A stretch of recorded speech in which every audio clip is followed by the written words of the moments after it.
গেছে মাথার ভিতর প্রচুর টেনশন নিয়ে কাজ করতে হয়, কঠোর পরিশ্রম করতে হয়। আর বাস্তবতা কাকে বলে সেটা এখন বুঝতেছি। যখন ছোট ছিলাম, ফ্যামিলিদের সাথে ছিলাম, বাবা মার ভাই বোনদের সাথে ছিলাম, তখন কিছুই বুঝতাম না। আর এখন একলা জীবন, একলা খোলা আকাশের নিচে শহরের অলি গলিতে ঘুরে বেড়াইতেছে, এটাই জীবন। আগে কি জীবন ছিল আর এখন কি জীবন হচ্ছে।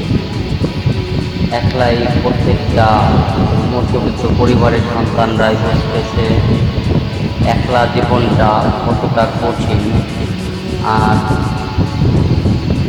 প্রত্যেকটা ফ্যামিলির সন্তানরাই কেউ অল্প বয়সে হাজারো দুঃখ কষ্ট নিয়ে ওই প্রবাস জীবনে চলে যায় কিছু টাকা ইনকাম করার জন্য।